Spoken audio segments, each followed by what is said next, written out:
told you I was going to do a recap of the items that I found in the last hunting Indian artifacts and relics video, but the video went kind of long, so I'm going to show you those pieces now in a separate video because there were some that were really interesting there. So let me begin by showing you some pieces that are perhaps a little bit enigmatic. Here I'm showing you 3 pieces of glass. Now, glass on archaeological sites is not necessarily uncommon. And on this particular area, the Judge Albert Miller homestead area, I find a lot of broken glass fragments, most of which are like this. They have very sharp breaks, very sharp breaks, able to cut you, but it's easy to tell that's just a normal broken piece of glass. Well, these two are a little bit different. We know, in fact, that in some early contact period, that Native Americans would take glass and they would use it if chert wasn't available. This glass looks like it has very much looks like it has been knapped. Along the edges on this one, they look pressure flaked.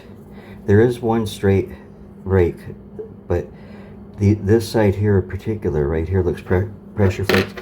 This one even more so. You can see here where a large flake has been taken off from there, just the same as would be done with an arrowhead or spear point. It is pressure flaked along this edge.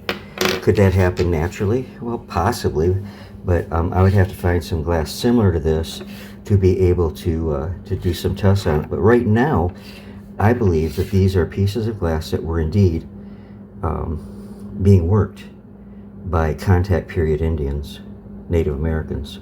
Let me know what you think. And here are 2 heartbreakers.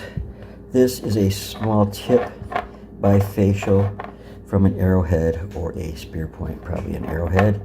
And this is a base from another arrowhead. They don't go together, unfortunately, but it is a very nicely formed base with corner notching here and there, and a broader expanding base down there. So that would probably go back to Middle Woodland or a little bit earlier. At least the notched one, can't really say much about this one because these types of pieces aren't diagnostic as to age.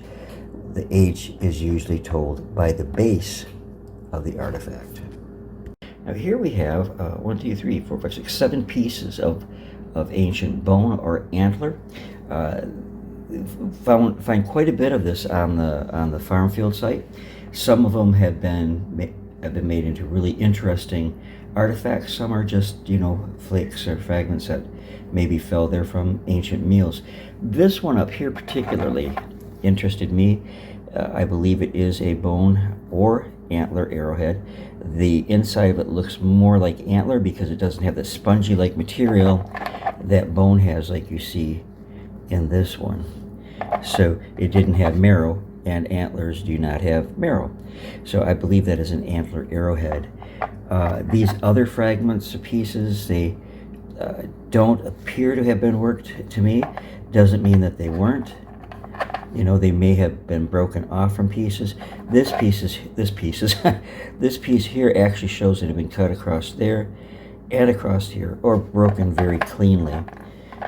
This could be part of an awl.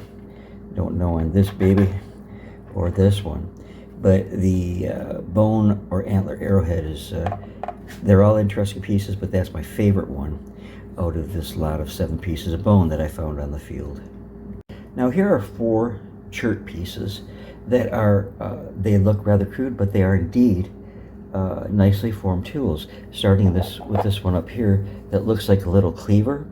This, first off, this is a bifacial worked piece. It means it's worked on both sides. It is pressure flaked along the edge here, you can see. It might be pressure flaked some along that edge.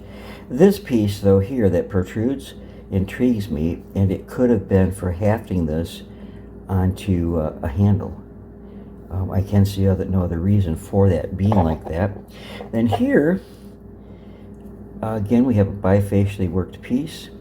This is a broken artifact. It was something else. And then the larger part of it, I would assume, broke off. And you can see where it's pressure flaked all the way around the edges, both sides, and very sharp. And so it was used probably as a scraper or a knife, a repurposed artifact after its original purpose could no longer be fulfilled because it broke. And here, what do we got? What do we got? This is a serrated cutting blade. Once in a while we'll find the pieces of chert where they are serrated like that, and they were excellent for cutting small twigs, branches, you know, a lot of different things. This is again bifacially worked, and it is a nice little serrated saw or blade. And finally, in this grouping, this is similar to an ovate knife. It's unifacial, worked on one side only, but it's been worked into the shape that it is, and the edges do show signs of having been pressure flaked. So in its current form, I would call it another knife or scraper type device. This dark piece of stone is quite interesting. I'm not sure what type of stone it is, but it is very, very flat and smooth here, like it had been used perhaps as a smoothing stone, but as you turn it, you can see that there are lines etched into it, which puts me in mind a little bit of what I believe was an Ogham stone that I found earlier. I'm going to go grab that and be right back with you. All right, here's the other stone that I found last year. It's pretty much the same kind of material, and you'll see the etchings that are done in here that I prescribe to being Ogham writing, which is from the Old World, and would indicate, if it was that there had been Old World contact with the Native Americans here. As you come down to this piece, it's a little more difficult to see, but you can actually see the scratched in lines and a line going across them, which is very typical in dividing the text of Ogham, which I don't know how to read. I wish I did. But those are very enigmatic stones, both of them. And yeah, fascinating pieces to have in the collection. These are ones that I call tablet stones. Here are pieces that I picked up. They're all chert. These I picked up thinking they were something until I brought them home and washed them. And they are actually an artifact because they are debitage or waste product from the production of arrowhead, spear points, and other stone tools when the pieces were being flaked and made. So they're interesting pieces in that. There are some that were interesting types of chert, like this rich blackish blue piece of chert. I believe it's Upper Blue Mercer from Flint Ridge, Ohio. And it was found here, of course, because we had trade routes. Another small piece of Upper Blue Mercer. This one is interesting. It's a kind of a deep caramel brown, and then it has this interesting little inclusion down here. And then we have one here that's opalescent, meaning you can see through it partially. See if I can do this with the light here. Well, yeah, kind of. You can see through it there. It's very, yeah, opalescent, something like that. It's lessened. Anyways, those are the Native American pieces that I found in that last video, and so I hope you enjoyed taking a closer look at them. God bless y'all. I love y'all very much, and I'll see you again real soon.